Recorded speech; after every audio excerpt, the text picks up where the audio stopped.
Hey channel, welcome to another Friday. TGIF man, TGIF. It's been a hard week here upstate. It's been very cold, and we're going through a snowstorm right now, so I'm bundled up in my room.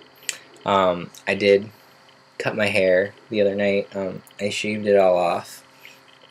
I thought it was time for a change, and um, it feels good to sort of shed the old and out with the old, in with the new. So yeah, I'm curious to know what you think about it. But let's get to the questions. Ted wanted to know if we had any money saving tips, and the only thing that I can really think of is I buy like CVS brand or Wegmans brand or store brand goods because you usually get a good discount if you have like a CVS card or some sort of like shopper's card, um, and like it adds up if you're getting a bunch of groceries. So I think that would be my one money saving tip. I don't really think a lot about expenses right now. Mostly my money goes to school books and art supplies. So yeah, I'm sure in the years to come I'll have more very, very legit tips for saving money.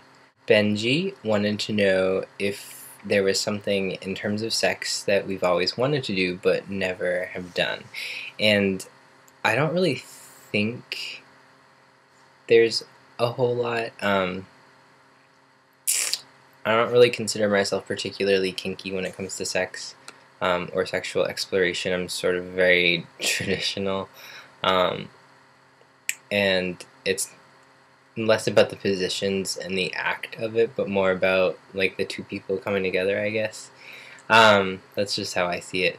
But I guess um, I've never had sex in a public place, like a public bathroom or a rest stop, and I feel like there would be some sort of excitement and sense of adventure in that. So if anyone who's done that wants to put in their 2 cents, but yeah, that would be the one thing if I had to choose. Greg wanted to know if we would change ourself for someone else, and I'm assuming a loved one in this case. I don't.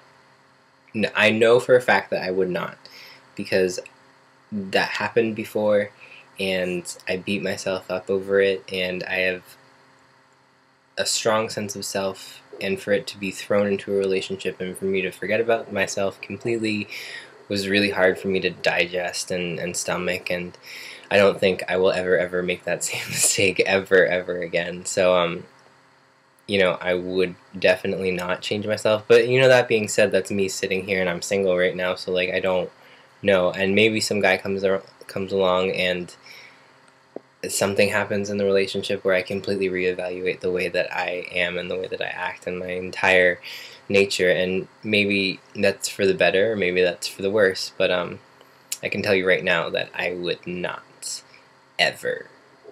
And then we have a subscriber viewer question from E Kim No, I think that is.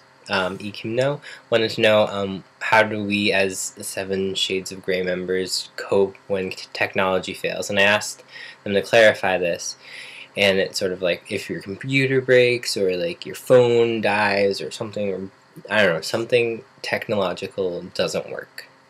I'm the kind of person that gets frustrated when things don't work the way that they're supposed to work, because everything has a set function, everything has a natural way of working, and if you don't do it and if it doesn't work like that, then it's just really grating to my being and my soul. So